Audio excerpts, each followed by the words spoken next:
18 নং পারার সূরাতুল মুমিনুন থেকে প্রাথমিক কয়েকটি আয়াত তেলাওয়াত করেছি। এই আয়াতগুলোর মধ্যে আল্লাহ তাআলা মানব জাতির সফলতার ঠিকানা, সফলতা কোথায়, সফলতার ঠিকানা কি আল্লাহ তাআলা এই আয়াতগুলোর মধ্যে বলে দিয়েছেন। মানব জাতি, জিন জাতির সফলতা কি, সে সফলতা কোথায় খুঁজবে, সফলতার ঠিকানা আল্লাহ তাআলা এই আয়াতগুলোর মধ্যে বলে দিয়েছেন। প্রথমে আল্লাহ তাআলা 6টি গুণ, যে গুণগুলো মানব জাতি যদি একজন মানুষ যদি নাকি তার জীবনে প্রয়োগ করতে পারে, বাস্তবায়ন করতে পারে, তাহলে সে প্রকৃতপক্ষে সফল। গুণগুলোর কথার আগে আল্লাহ তাআলা সুনিশ্চিতভাবে বলে দিয়েছেন কদ আফলাহাল মুমিনুন, সুনিশ্চিত মুমিনগণ সফলকাম। পরবর্তীতে আল্লাহ তাআলা 6টি গুণের কথা বলেছেন। এখানে আমাদের বুঝতে হবে যে সফলতা বলতে কি বোঝানো হয়েছে। এখানে কদ আফলাহা একটি শব্দ, আফলাহা শব্দটি এসেছে ফালাহুন শব্দ থেকে। ফালাহুন শব্দের অর্থ হলো সফলতা, বাংলায় বলি সফলতা, কিন্তু বাস্তবে সফলতা বলতে কি বোঝানো হয়েছে, সফলতার অর্থটা কি? আমরা যদি আরবি ডিকশনারি খোঁজাখুঁজি করি তাহলে দেখতে পাই ফালাহুন সফলতার মানে কি। সফলতার দুটি অর্থ, দুটি অংশ রয়েছে। একটি অংশ হলো যে একটা মানুষের জীবনে যতগুলো ইচ্ছা হতে পারে, তার যতগুলো বাসনা হতে পারে, তার যতগুলো আশা আকাঙ্ক্ষা হতে পারে, প্রত্যেকটি আশা পূরণ হওয়া, প্রত্যেকটি ইচ্ছা পূরণ হওয়া, প্রত্যেকটি বাসনা পূরণ হওয়া, এটি একটি অংশ সফলতা। সফলতার দ্বিতীয় আরেকটি অংশ হলো যে একজন মানুষের জীবনে কখনো তাকে দুঃখ বেদনা স্পর্শ করবে না, কখনোই দুঃখ বেদনা আসবে না, মুসিবত আসবে না। এই হলো সফলতার দুটি অংশ। তাহলে ফালাহুন শব্দের অর্থ হলো সফলতা বলতে এখানে আল্লাহ তাআলা বুঝিয়েছেন যে একজন মানুষের জীবনে তাকে কখনো দুঃখ বেদনা স্পর্শ করবে না, এবং একজন মানুষের জীবনে যতগুলো ইচ্ছা হতে পারে, যতগুলো বাসনা হতে পারে, যতগুলো প্রত্যাশা তার আকাঙ্ক্ষা হতে পারে, প্রত্যেকটি আশা তার পূরণ হবে। তো সফলতার দুটি অংশ, একটা হলো প্রত্যেকটি আশা পূরণ হওয়া, প্রত্যেকটি বাসনা পূরণ হওয়া, এবং একটা মানুষের জীবন কখনো তাকে দুঃখ বেদনা স্পর্শ না করা, এবং কখনো সে কোনো একটা বালা মুসিবতের সম্মুখীন না হওয়া। এখন আসি আমরা সফলতার এই অর্থে। আমরা দেখি পৃথিবী এমন কোন ব্যক্তি রয়েছে যার জীবনের প্রত্যেকটি আশা পূরণ হয়েছে এবং তার জীবনে কখনোই তার দুঃখ বেদনা তাকে স্পর্শ করেনি, এমনকি আমরা খুঁজে পাই কিনা? দেখতে পাই যে আমরা একেবারে আদম আলাইহিসসালাতু ওয়াসসালাম থেকে নিয়ে এই পর্যন্ত, এমনকি কিয়ামত পর্যন্ত এমন কোনো ব্যক্তি পাওয়া যাবে না, কোনো ব্যক্তি আসবেও না যার জীবনে প্রত্যেকটি বাসনা পূরণ হয়েছে, যার জীবনে প্রত্যেকটি আশা আকাঙ্ক্ষা পূরণ হয়েছে এবং তার জীবনে কখনো দুঃখ বেদনা বালা মুসিবতের সে সম্মুখীন হয়নি। এমনকি সর্বশ্রেষ্ঠ মানব, সর্বশ্রেষ্ঠ নবী হযরত মুহাম্মদ মুস্তাফা সাল্লাল্লাহু আলাইহি ওয়াসাল্লামের জীবনেও এমনটি ঘটেনি যে তার জীবনে কখনো তাকে দুঃখ বেদনা স্পর্শ করেনি, এবং তার প্রত্যেকটি আশা বাসনা পূরণ হয়েছে আমরা পাইনি। তার সন্তান মৃত্যুবরণ করেছে, দুঃখ বেদনা স্পর্শ করেছে তাকে, এবং তার প্রত্যেকটি আশা পূরণ হয়েছে এমনটি হয়নি। তার মনের বাসনা ছিল মক্কার সমস্ত মানুষ যেন মুসলমান হয়ে যায়, সবাই যেন ঈমান আনে, কিন্তু সবাই তো আনেনি। তাহলে প্রত্যেকটি আশাও পূরণ হয়নি, এমনকি এমনও হয়নি যে তার জীবনে কোনো দুঃখ বেদনা স্পর্শ করেনি, এমনটি পাওয়া যায়।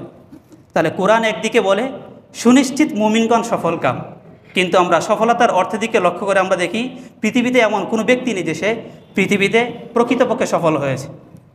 তাহলে আল্লাহ তাআলা এখানে সফলতা বলতে কি বুঝিয়েছেন? সফলতা বলতে এখানে আসলে পার্থিব জীবনে সফলতা নয়। তার মানে হলো পৃথিবীতে এমন কোনো ব্যক্তি এমন পাওয়া যাবে না যার প্রত্যেকটি বাসনা, প্রত্যেকটি আশা পূরণ হবে এবং তার জীবনে কখনো দুঃখ বেদনা স্পর্শ করবে না, সে বালা মুসিবতের সম্মুখীন হবে না, বিপদের সম্মুখীন হবে না, এমন কোনো ব্যক্তিকে পাওয়া যাবে না। তো সফলতা বলতে পার্থিব জীবনে সফলতা নয়, এটা হলো পরকালীন সফলতা। অর্থাৎ পরকালে যে ব্যক্তি জান্নাতি হবে, জান্নাতে যেতে পারবে, তাকে কখনোই দুঃখ বেদনা স্পর্শ করবে না এবং তার প্রত্যেকটি আশা, প্রত্যেকটি বাসনা পূরণ হবে। কি দলিল, কি প্রমাণ? কোরআনে কারিমের অপর আয়াতের মধ্যে আল্লাহ তাআলা বলে দিয়েছেন সূরা ফাতির 22 নং পারার 17 নম্বর পৃষ্ঠায়, সূরা ফাতিরের সূরাতুল ফাতির 34 নং আয়াতের মধ্যে আল্লাহ তাআলা এই উত্তর, এই সফলতা বলতে কি বোঝানো হয়েছে এখানে এই আয়াতের মধ্যে, যে পার্থিব জীবনের সফলতা, যে পরকালেই একজন ব্যক্তি যখন দেখি সে জান্নাতি হতে পারবে, তাকে কখনোই দুঃখ বেদনা স্পর্শ করবে না এবং তার প্রত্যেকটি আশা পূরণ হবে। সূরা ফাতিরের মধ্যে সফলতার একটি অংশের কথা বলা হয়েছে, আর সূরা কফ 26 নং পারার 18 নম্বর পৃষ্ঠার সূরা কফের 30 নং আয়াতের মধ্যে আল্লাহ তাআলা সেখানে সফলতার দ্বিতীয় অংশের কথা বলে দিয়েছেন।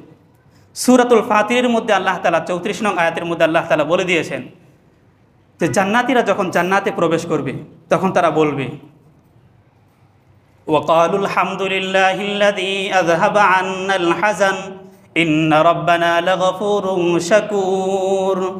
জান্নাতীরা যখন জান্নাতে প্রবেশ করবে আর বলবে, ওয়াকালুল হামদুলিল্লাহিল্লাযী আযহাবা আন্নাল হাযান, সমস্ত প্রশংসা আল্লাহ তাআলার, যিনি আমাদেরকে আল্লাযী আহাল্লানা দারুল মুকামাতি মিন ফাদলি, ওয়াকালুল হামদুলিল্লাহিল্লাযী আযহাবা আন্নাল হাযান, সমস্ত প্রশংসা আল্লাহ তাআলার, যিনি আমাদের থেকে সমস্ত দুঃখ বেদনা দূর করে দিয়েছেন। জান্নাতে প্রবেশ করবে আর বলতে থাকবে, আলহামদুলিল্লাহিল্লাযী আযহাবা আন্নাল হাযান, সমস্ত প্রশংসা আল্লাহ তাআলার, যিনি আমাদের থেকে সমস্ত দুঃখ বেদনা দূর করে দিয়েছেন।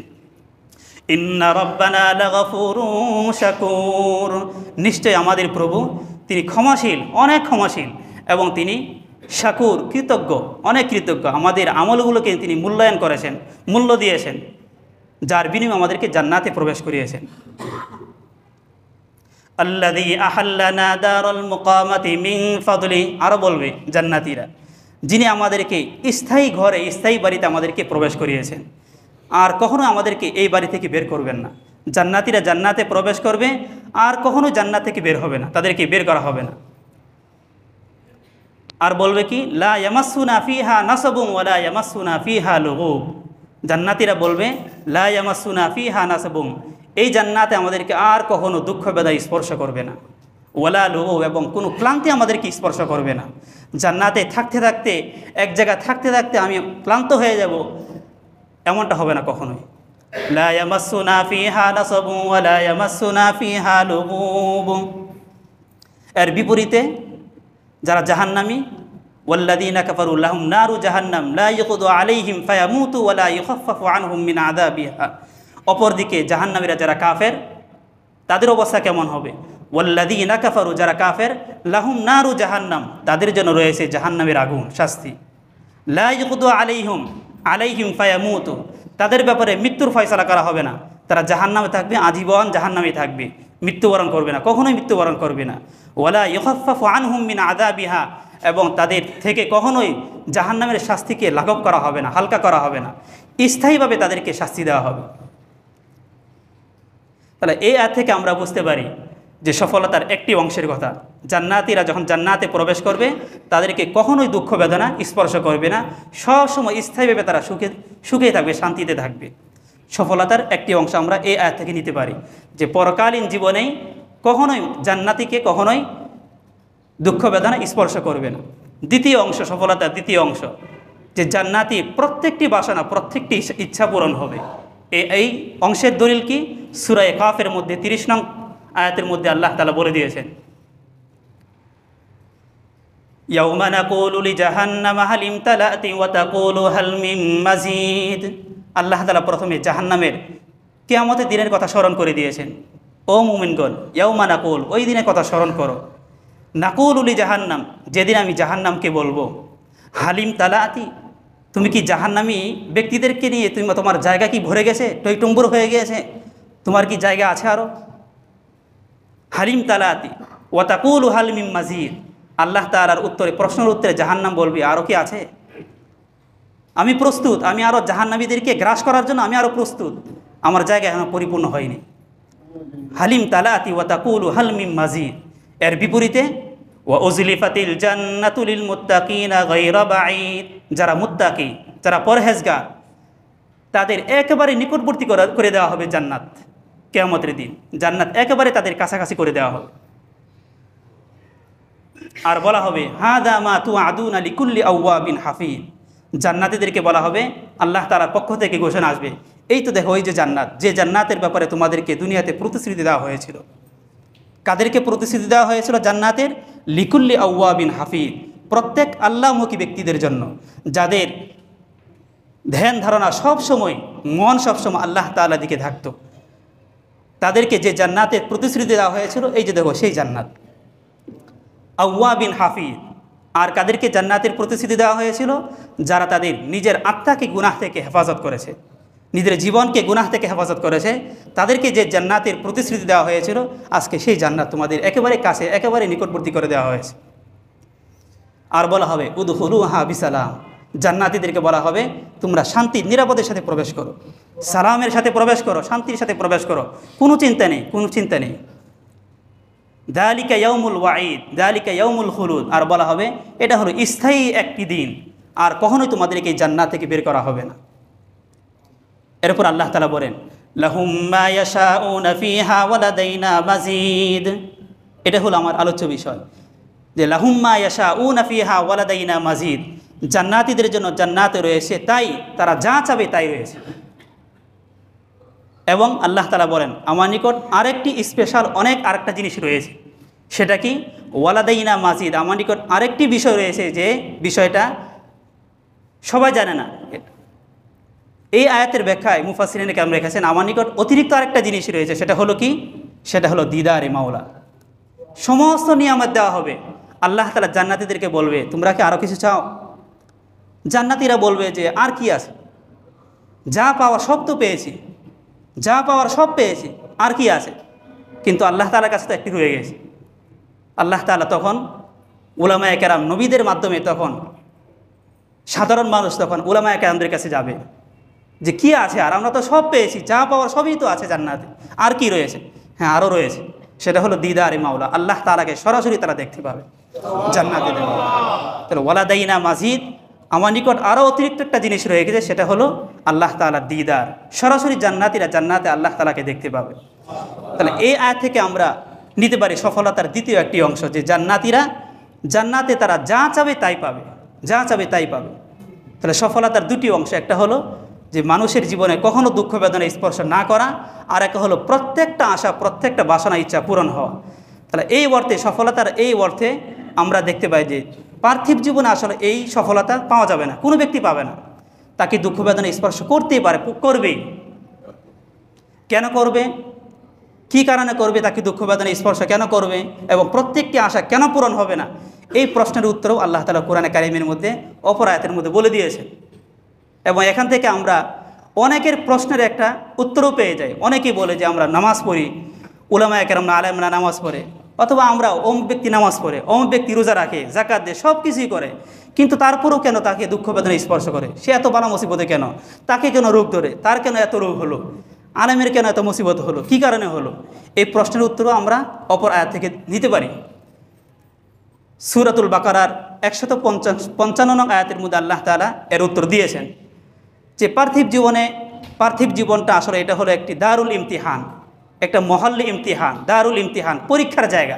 এখানে আল্লাহ তাআলা মানব জাতিকে, জিন জাতিকে পরীক্ষা করবেন, বিভিন্ন বালা মুসিবত, বিভিন্ন ধরনের দুঃখ বেদনা দিয়ে পরীক্ষা করবেন যে তার ঈমান কতটুকু শক্তিশালী। এমনকি নবীদেরকেও আল্লাহ তাআলা পরীক্ষা করেছেন।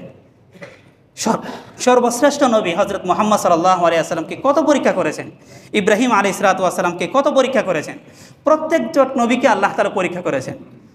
নবীদেরকে যদি পরীক্ষা করে থাকেন তাহলে সাধারণ মানুষকে, আমাদেরকে আল্লাহ তাআলা পরীক্ষা করবেনই। আল্লাহ তাআলা কোরআনে কারিমের মধ্যে বলে দিয়েছেন যে ওয়ালানাবলুওয়ান্নাকুম বিশাইইম মিনাল খাউফি ওয়াল জুই ওয়া নাকসিম মিনাল আমওয়ালি ওয়াল আনফুসি ওয়াত তামারাত, যে অবশ্যই আমি তোমাদেরকে পরীক্ষা করব, মিনাল খাউফি ওয়াল জুই ওয়া নাকসিম মিনাল আমওয়ালি ওয়াল আনফুসি ওয়াত তামারাত, কিছুটা ভয়ভীতি দেখিয়ে, কখনো বজ্র দেখিয়ে, কখনো ভূমিকম্প দেখিয়ে, কখনো বিভিন্ন ধরনের বালা মুসিবত, প্রচণ্ড গরম, প্রচণ্ড ঠান্ডা, এগুলো দিয়ে আমি তোমাদেরকে পরীক্ষা করব। ওয়াল জুই, অভাব অনটন, ক্ষুধা, অভাব অনটন, আর্থিক অসচ্ছলতা, এগুলো আমি দিয়ে তোমাদেরকে আমি পরীক্ষা করব। তুমি কার দিকে রুজু হও, কার দিকে ধাবিত হও, দুনিয়ার উপকরণের দিকে যাও নাকি আমার দিকে আসো, আমি তোমার ঈমানটাকে পরীক্ষা করব। আমি তোমার মনিব, তুমি আমার গোলাম, তুমি কার দিকে যাও? প্রথমে কি তুমি দুনিয়ার উপকরণ আসবাবের দিকে যাও নাকি আমার দিকে আসো, আমার দিকে তুমি রুজু হও, এটা আমি দেখব, তোমার ঈমানটাকে আমি পরীক্ষা করব। তো আল্লাহ তাআলা বলেন ওয়ালানাবলুওয়ান্নাকুম বিশাইইম মিনাল খাউফি ওয়াল জুই ওয়া নাকসিম মিনাল আমওয়ালি ওয়াল আনফুসি ওয়াত তামারাত, এমনকি আমি জান মালের ক্ষয়ক্ষতি দিয়ে আমি তোমাদেরকে পরীক্ষা করব, এবং ফসল ক্ষেত খামারি, এগুলো আমি ক্ষয়ক্ষতি করে আমি তোমাদেরকে একটু পরীক্ষা করব। তোমার ইমানটা কতটুকু মজবুত, শক্তিশালী। তোমার একটা সন্তান হয় না, তোমার সন্তান হয় না, শেষ বয়সে একটা সন্তান হয়েছে, আমি আবার নিয়ে গিয়েছি, আমি তোমার ইমানটাকে পরীক্ষা করব। তুমি কার দিকে রুজু হও, কার দিকে ধাবিত হও? তুমি কি মানব জাতির অথবা দুনিয়ার কোনো পার্থিব জীবন, দুনিয়ার কোনো উপকরণের দিকে তুমি ধাবিত হও, নাকি আমার দিকে রুজু হও? আমার দিকে আসো, আমার কাছে চাও, আমার কাছে কান্নাকাটি করো, আমি তোমার ইমানটাকে পরীক্ষা করব। ফসল ক্ষেত খামারি, অভাব অনটন আসবে, আমি তোমাকে পরীক্ষা করব। ওয়ালানাবলুওয়ান্নাকুম বিশাইইম মিনাল খাউফি ওয়াল জু'i ওয়া নাকসিম মিনাল আমওয়ালি ওয়াল আনফুসি ওয়াস সামারাত ওয়া বাশশিরিস সাবিরিন। আল্লাহ তাআলা বলেন, এই বিপদের মধ্যে সুসংবাদ তাদের জন্য যারা এই বিপদগুলোর মধ্যে ধৈর্য ধরে আল্লাহর দিকে ধাবিত হয়, তাদের জন্য সুসংবাদ। আল্লাযীনা ইযা আসাবাতহুম মুসিবা, কারা? যারা যখন তাদের মুসিবতের সম্মুখীন হয় তখন তারা বলে ইন্না লিল্লাহি ওয়া ইন্না ইলাইহি রাজিউন। আর এই বালা মুসিবত আসছে, তা কী হয়েছে আমার? এই বালা মুসিবত কার পক্ষ থেকে আসছে? আমি তো আল্লাহ তাআলার জন্যই, আমরা তো সবাই তো আল্লাহ তাআলার জন্যই, আমাদের মনিব তো একমাত্র আল্লাহ তাআলাই, আমরা তো তারই গোলাম, তিনি তো আমাদেরই। আল্লাহ বলেন ইন্না লিল্লাহি ওয়া ইন্না ইলাইহি রাজিউন, আমরা তো তার জন্য, আল্লাহ তাআলার জন্যই, তিনি আমার জন্য যা করবেন এটা আমার মঙ্গলের জন্যই করবেন। হয়তোবা আমি আমার যে আকলি যে কমতি, আমার যে ব্রেন, আমার যে জেহেন, আমার যে মস্তিষ্ক, এটার বুঝ শক্তি আমার কমতি থাকার কারণে হয়তোবা আমি এখন তাৎক্ষণিক প্রাথমিক এই অবস্থা আমি বুঝতে পারতেছি না, আমি মনে করছি যে এটা আমার জন্য মনে হয় অকল্যাণকর, কিন্তু আমার মনিবের কাছে হয়তোবা এটা আমার জন্য কল্যাণকর। ইন্না লিল্লাহি ওয়া ইন্না ইলাইহি রাজিউন।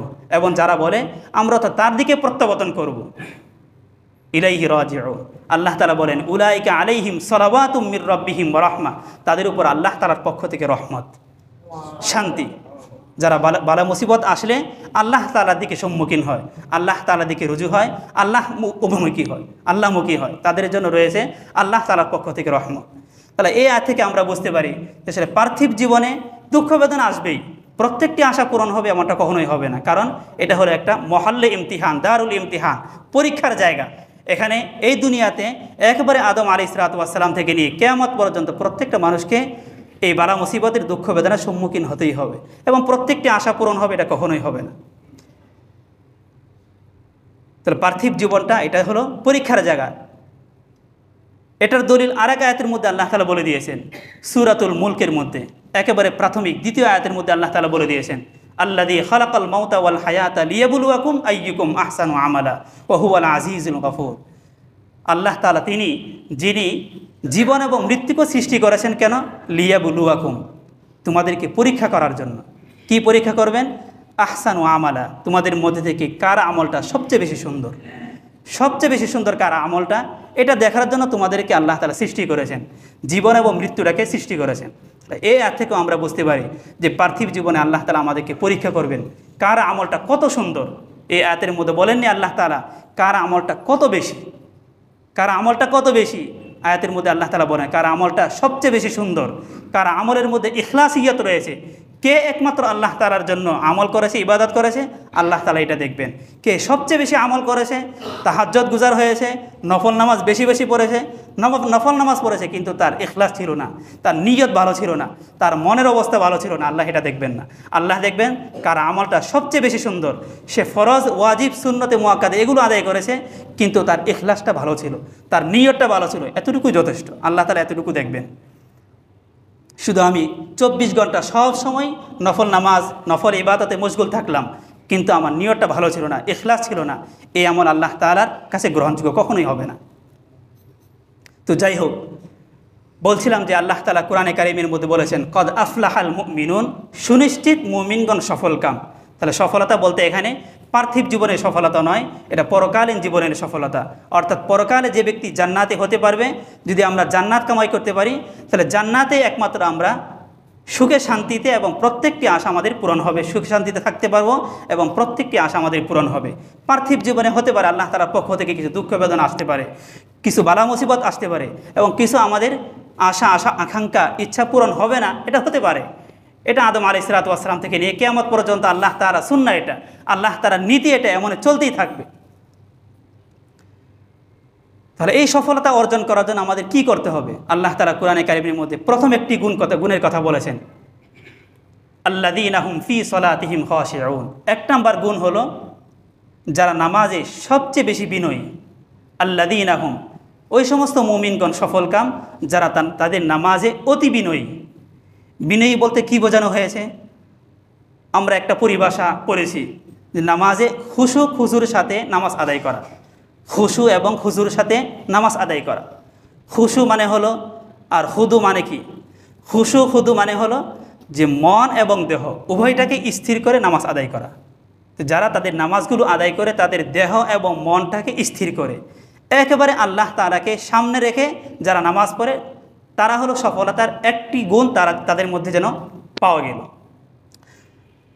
এই আয়াতের ব্যাখ্যায় যে একজন ব্যক্তি, সে একজন নামাজি ব্যক্তি, সে নামাজ কিভাবে আদায় করবে, রাসূলুল্লাহ সাল্লাল্লাহু আলাইহি ওয়াসাল্লাম তার একটি বড় একটি হাদিসের মধ্যে, হাদিসে জিবরিল নামে একটি হাদিস প্রসিদ্ধ, এই হাদিসের মধ্যে আল্লাহ তাআলা বলে দিয়েছেন যে একজন নামাজি ব্যক্তি, একজন ইবাদত গুজার ব্যক্তি, সে তার নামাজটাকে, তার ইবাদতটাকে কীভাবে আদায় করবে, সে তার মনের অবস্থা, দেহের অবস্থাটা কেমন হবে। হযরত জিবরিল আলাইহিস সালাতু ওয়াস সালাম একদিন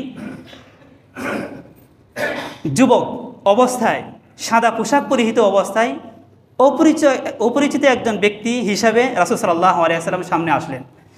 আশপাশে কয়েকজন সাহাবায়ে কেরাম ছিলেন, হযরত ওমর ইবনুল খাত্তাব রাদিয়াল্লাহু তাআলা আনহু ছিলেন। এসে সরাসরি রাসূল সাল্লাল্লাহু আলাইহি ওয়াসাল্লাম সামনাসামনি বসলেন। রাসূল সাল্লাল্লাহু আলাইহি ওয়াসাল্লাম তাশাহুদ অবস্থায় বসা ছিলেন। হযরত জিবরিল আলাইহিস সালামও তিনি সাদা পোশাক পরিহিত অবস্থায়, একেবারে টাটকা যুবক অবস্থায় হযরত জিবরিল আলাইহিস সালাম তিনিও সামনে সরাসরি তাশাহুদ অবস্থায় রাসূল সাল্লাল্লাহু আলাইহি ওয়াসাল্লাম হাঁটুর সাথে হাঁটু মিশিয়ে বসলেন। বসে কয়েকটি প্রশ্ন করলেন। প্রথমে প্রশ্ন করলেন, ইসলাম কাকে বলে ইয়া রাসূলুল্লাহ? তো রাসূল সাল্লাল্লাহু আলাইহি ওয়াসাল্লাম ইসলামের উত্তর দিলেন, ইসলাম কাকে বলে। দ্বিতীয় প্রশ্ন করলেন, ঈমান কাকে বলে? রাসূল সাল্লাল্লাহু আলাইহি ওয়াসাল্লাম ঈমানের কথা বললেন যে ঈমান এটাকে বলে।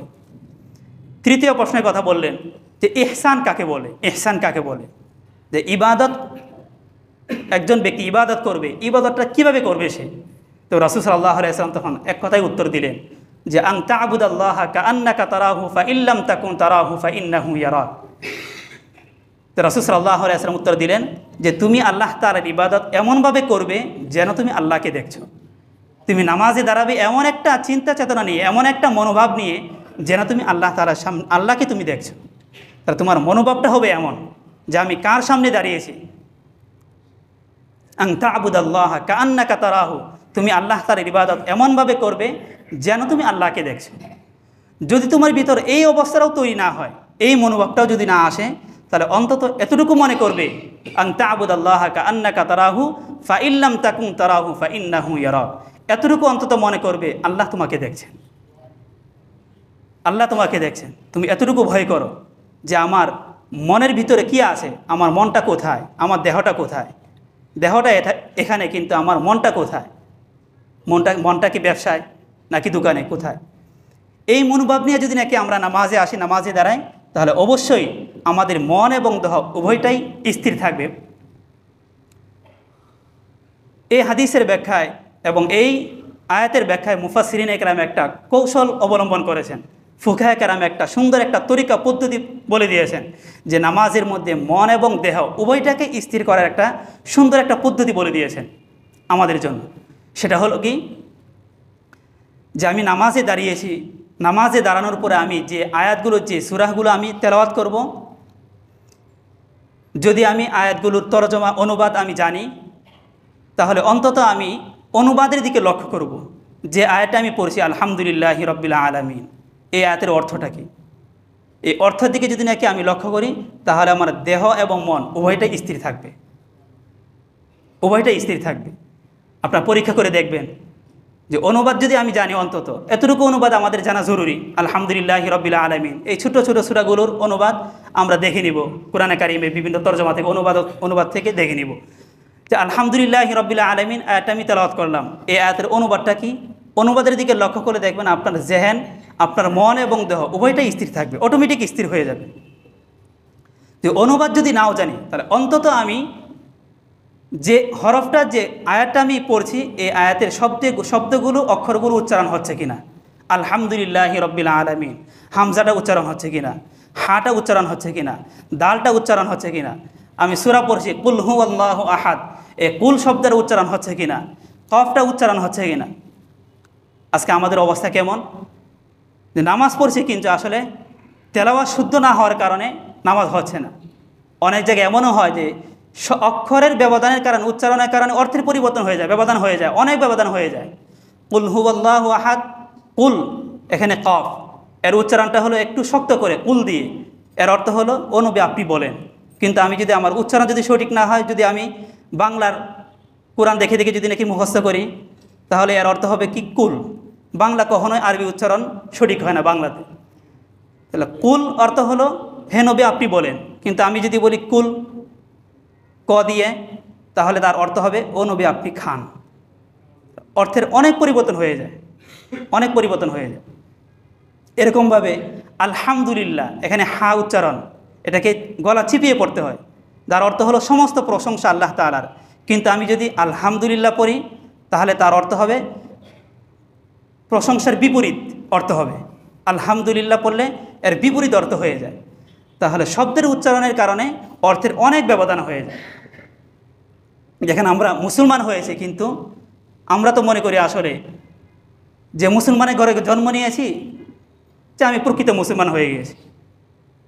এই মুসলমান শব্দের নাম দিয়ে, এই নাম দিয়ে মনে হয় আমি জান্নাতি হতে পারবো। কিন্তু আসলে মুসলমান শব্দের অর্থের, মুসলিম শব্দের তাৎপর্য কী, তার হাকিকত কী, তার বাস্তবতা কী, এটা আমরা কতটুকু জানি।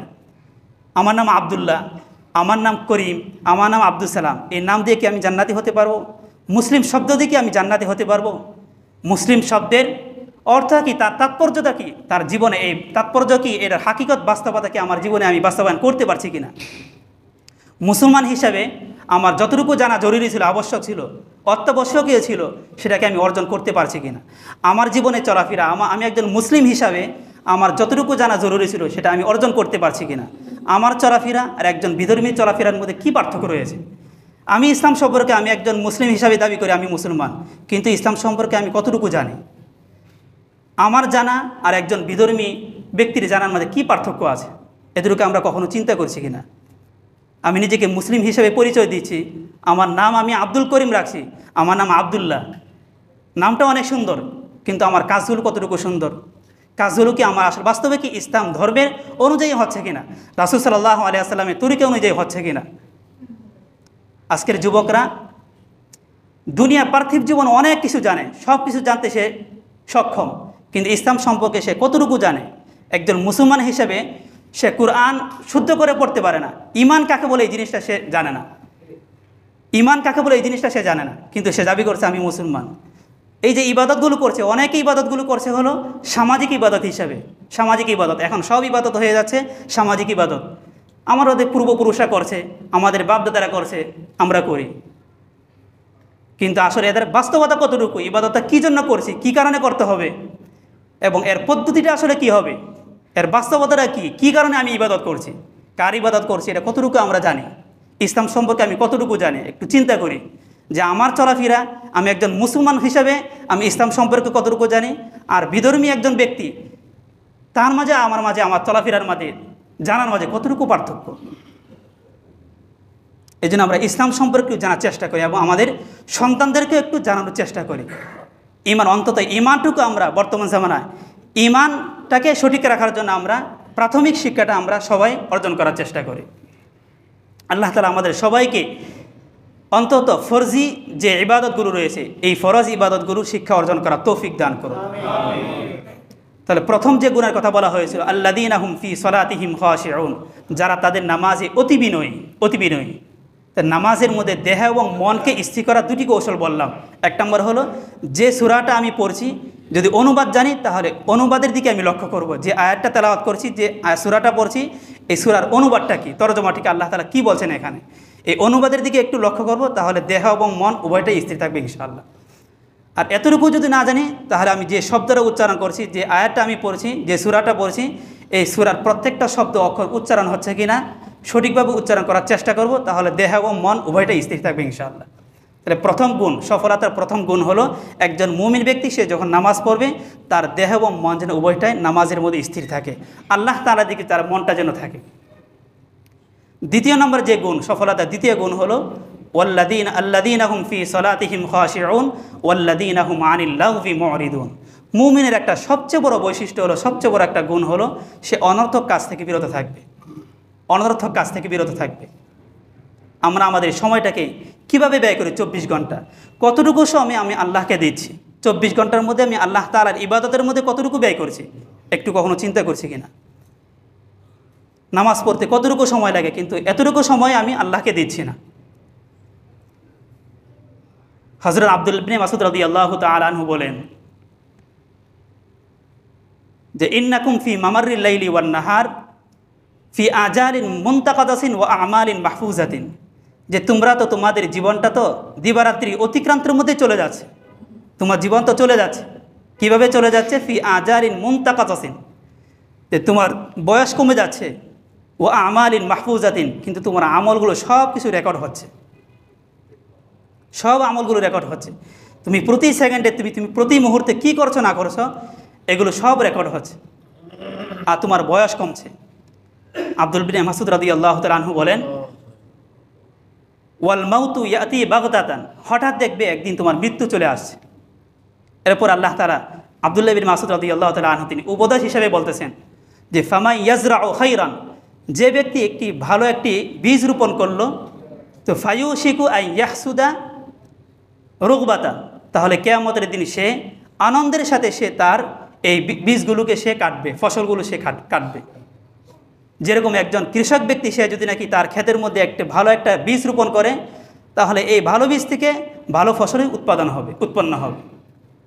তা আব্দুল বিন মাসউদ রাদিয়াল্লাহু তাআলা আনহু বলেন, তুমি পার্থিব জীবনে যদি নাকি তুমি ভালো কাজ করো, তাহলে কিয়ামতের ময়দানে তুমি আনন্দের সাথে তুমি সেই ফসল তুমি পাবে।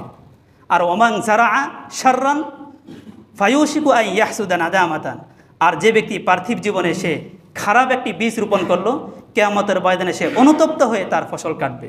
একজন কৃষক ব্যক্তি যদি নাকি সে তার ক্ষেতের মধ্যে যদি নাকি খারাপ একটা বীজ রোপণ করে, তাহলে খারাপ বীজ থেকে খারাপ ফসলই কি হবে? উৎপন্ন হবে। তাহলে আমি পার্থিব জীবনে যদি নাকি আমি খারাপ বীজ রোপণ করি, আমার আমলগুলো যদি নাকি খারাপ হয়, তাহলে কিয়ামতের ময়দানে আমার অবস্থাটাও খারাপই হবে, অনুতপ্তই হবে আমি, আফসোস ছাড়া আর কিছুই হবে না। আব্দুল্লাহ ইবনে মাসউদ রাদিয়াল্লাহু তাআলা আনহু বলেন ওয়ালিকুল্লি যারি'ইন মিথলুল্লাযী যারা, প্রত্যেক চাষির জন্য তাই রয়েছে যা চেয়ে চাষ করে। পার্থিব জীবনে তুমি যা কামাই করবে, পরকালে তুমি তাই পাবে। পরকালে দুটি রাস্তা, দুই রাস্তা ছাড়া আর তৃতীয় কোনো রাস্তা থাকবে না। সূরা হাক্কার মধ্যে আল্লাহ তাআলা বলে দিয়েছেন কিয়ামতের ময়দানে দুটি পথ, এই দুটি পথ ছাড়া তোমার কোনো আর উপায় থাকবে না। ফাআম্মা মান উতিয়া কিতাবাহু বিয়ামিনি ফায়াকুলু হা উমকরাউ কিতাবিয়া, যার আমলনামা তার ডান হাতে দেওয়া হবে, সে তার পরিবারের কাছে যেয়ে বলবে, খুশিতে আনন্দের সাথে বলতে থাকবে, উমকরাউ কিতাবিয়া, পড়ো আমার আমলনামাটা পড়ো না, দেখো না কত সুন্দর আমার আমলনামা। পার্থিব জীবনে যেরকম একজন সন্তান যখন নাকি সে তার পরীক্ষায় ভালো ফলাফল করে, কত আনন্দের সাথে সে তার বন্ধুবান্ধব, তার পিতা মাতার আত্মীয় স্বজনের কাছে বলে বেড়ায় যে পড়ো দেখো না আমার আমলনামা কত সুন্দর, আজকে ফলাফল আমি পেয়েছি, ভালো ফলাফল পেয়েছি। পরকালীন জীবনের অবস্থাটা এমনই হবে কিয়ামতের ময়দানে। ফায়াকুলু হা উমকরাউ কিতাবিয়া, সে বলবে দেখো না আমার আমলনামাটা পড়ো কত সুন্দর। কেন? সে বলবে ইন্নী যানানতু আন্নী মুলাকিন হিসাবিয়া, আমি পার্থিব জীবনে আমি বিশ্বাস করতাম যে কিয়ামত দিন বলতে একটা দিন রয়েছে, যে দিনে আমাকে হিসাব দিতে হবে, পার্থিব জীবনের সব কিছুর হিসাব দিতে হবে, এটা আমি বিশ্বাস করতাম। সেই বিশ্বাস অনুযায়ী আমি আমার জীবনটাকে আমি সাজিয়েছি। ইন্নী যানানতু আন্নী মুলাকিন হিসাবিয়া। এরপর আল্লাহ তাআলা বলবেন ফাহুয়া ফি ঈশাতির রাদিয়া, সে পরকালে সুখ শান্তিতে সে জীবনযাপন করতে থাকবে। ফি জান্নাতিন আলিয়া, সুউচ্চ জান্নাতের মধ্যে সে থাকবে। কুতুফুহা দানিয়া, যে জান্নাতের যে ফলগুলো, গাছের যে ফলগুলো, এগুলো সব নিচের দিকে থাকবে, ঝুলন্ত থাকবে। পার্থিব জীবনের ফল তো থাকে হলো উপরে, কিন্তু জান্নাতি ফল থাকবে একেবারে জান্নাতীদের কাছাকাছি। মন চাইলেই সে যখনই তার মনের বাসার ইচ্ছা হবে, আমি এখন অমুক ফলটা খাবো, সাথে সাথে তার সামনে চলে আসবে। কুতুফুহা দানিয়া কুলু ওয়াশরাবু হানিআম বিমা আসলাফতুম ফিল আইয়ামিল খালিয়া, আল্লাহ তাআলার পক্ষ থেকে ঘোষণা করা হবে কুলু ওয়াশরাবু, খাও পানহার করো, পান করো, ইচ্ছা মতো পান করো। হানিআম বিমা আসলাফতুম ফিল আইয়ামিল খালিয়া, কিসের বিনিময়ে? ওই যে তুমি পার্থিব জীবনে যা তুমি কামাই করেছো, সেই কামাইয়ের বিনিময়ে আজকে তুমি খাও পানহার করো, তৃপ্তি সহকারে পান করো। এর বিপরীতে ওয়া আম্মা মান উতিয়া কিতাবাহু বিশিমালি, এর বিপরীতে যার আমলনামা তার বাম হাতে দেওয়া হবে, তার অবস্থাটা কেমন হবে? ও আম্মা মান উতিয়া কিতাবাহু বিশিমালি ফায়াকুলু ইয়া লাইতানি লাম উতা কিতাবিয়া। একবারে আল্লাহ তাআলা পার্থিব জীবনের অবস্থায় আল্লাহ তাআলা পরকালে তুলে ধরেছেন কোরআনে কারিমের মধ্যে। যার আমলনামা তার বাম হাতে দেওয়া হবে, সে বলবে ইয়া লাইতানি লাম উতা কিতাবিয়া, হ্যাঁ আমাকে যদি নাকি আমলনামা না দেওয়া হতো। পার্থিব জীবন যেরকম একজন শিক্ষার্থী যেরকম, সে যদি নাকি পরীক্ষা ভালো না দেয়, তাহলে সে পরীক্ষা দেওয়ার পর থেকে বলে যে যদি নাকি রেজাল্টটা না দিত কতই না ভালো হতো, রেজাল্টটা না আসলে আমি একটু অনুতপ্ত হতাম না। ঠিক তেমনিভাবে কিয়ামতের ময়দানে অবস্থা এমন হবে যে যে ব্যক্তি তার পার্থিব জীবনে তার জীবনটাকে সাজায়নি, সে বলবে ইয়া লাইতানি লাম উতা কিতাবিয়া, হ্যাঁ যদি নাকি আমাকে আজকে আমলনামা না দেওয়া হতো কতই না ভালো হতো। ওয়ালাম আদরি মা হিসাবিয়া, যদি নাকি আমি না জানতাম আজকে আমার আমলনামাটা কি। ইয়া লাইতাহা কানাতিল কাদিয়া, ফয়সালা তো হয়ে যাবে। মা আগনা আন্নি মালিয়া, সে বলবে পার্থিব জীবনে কোনো সম্পদ আজকে আমার কাজে আসেনি। হালাকা আন্নি সুলতানিয়া, পার্থিব জীবনে যে আমার ক্ষমতা ছিল, দাপট ছিল, সেই ক্ষমতা আজকে আমার কাজে আসেনি, সব ধ্বংস হয়ে গেছে। হালাকা আন্নি সুলতানিয়া। এরপর আল্লাহ তাআলার পক্ষ থেকে ঘোষণা আসবে ফেরেশতাদেরকে, আযাবের ফেরেশতাদেরকে ঘোষণা করবে খুদুহু ফাগুল্লু, একে পাকড়াও করো, ফাগুল্লু বেরি পড়াও, সুম্মাল জাহিমা সাল্লু, জাহান্নামে নিক্ষেপ করো, সুম্মা ফি সিলসিলাতিন দারউহা সাবউনা দিরাআন ফাসলুকু, একে শিকলে আবদ্ধ করো। ইন্নাহু কানা লা ইউমিনু বিল্লাহিল আযীম, কেন? সে মহান দিবস বলতে যে একটা দিবস রয়েছে যে জীবনে তার হিসাব নিকাশ নেওয়া হবে, এই দিনকে সে বিশ্বাস করতো না, অবিশ্বাস করত, হাসি তামাশা উড়িয়ে দিত। নবী রাসূলগণ তারা বলেছেন যে পরকালীন জীবন বলতে একটি জীবন রয়েছে, হিসাব নিকাশের একটি জীবন রয়েছে, এই জীবনের পরে আমাদেরকে পুনরায় জীবন দেওয়া হবে, এই জীবনটাকে সে অবিশ্বাস করত। ইন্নাহু কানা লা ইউমিনু বিল্লাহিল আযীম ওয়া লা ইয়াহুদ্দু আলা তুআমিল মিসকিন, গরিব মিসকিনদেরকে সে খাওয়াতো না, অর্থাৎ যাকাত দিত না। সম্পদ ছিল অনেক, কিন্তু এই সম্পদের ব্যাপারে সে বখিলগিরি করত। ওয়া লা ইয়াহুদ্দু আলা তুআমিল মিসকিন ফালাইসা লাহুল ইয়াওমা হাহুনা হামিম, আজকে তার কোনো অন্তরঙ্গ বন্ধু নেই, আমি ছাড়া আর কেউ নেই, কেউ তাকে আজকে সাহায্য করতে পারবে না। এই আযাব থেকে রক্ষা করতে হলে আমাকে কি করতে হবে? আজকে কেউ তাকে রক্ষাকারী নাই। ফালাইসা লাহুল ইয়াওমা হাহুনা হামিম ওয়ালা তুআমুন ইল্লা মিন গিসলিন, আর তার খাবার কেমন হবে? পুজ ছাড়া ফুরা হয় যে ফুরা শরীরে, এই ফুরার যে পচা রক্ত, এই পচা রক্তই হবে তার খাবার। ওয়ালা তুআমুন ইল্লা মিন গিসলিন লা ইয়াকুলুহু ইল্লাল খাতিউন, আর এই খাবারটা হবে একমাত্র গুনাহগারদের জন্য, কাফেরদের জন্য, অমুসলিমদের জন্য। তাহলে আমরা একটু চিন্তা করি যে পরকালীন জীবনের, একটু চিন্তা করি যে পরকালীন অবস্থাটা কেমন হবে। দুটি রাস্তা, হয় জান্নাত না হয় জাহান্নাম। তো পরকালীন জীবনকে আমরা সুখময় করার জন্য এখন এই পার্থিব জীবনটাকে, আমাদের জীবনটাকে যেন সাজাই। রাসূল সাল্লাল্লাহু আলাইহি ওয়াসাল্লাম সুন্নত অনুযায়ী প্রতিটা মুহূর্ত, প্রত্যেকটা কাজ আমাদের চলাফেরার জন্য রাসূল সাল্লাল্লাহু আলাইহি ওয়াসাল্লাম সুন্নত অনুযায়ী হয়, কুরআন এবং হাদিস অনুযায়ী যেন হয়। আল্লাহ তাআলা আমাদের সবাইকে যে কথাগুলো বলা হলো এই কথাগুলোর উপর আমল করার তৌফিক দান করেন। ওয়া আখিরু দাওয়ানা আলহামদুলিল্লাহি রাব্বিল আলামিন।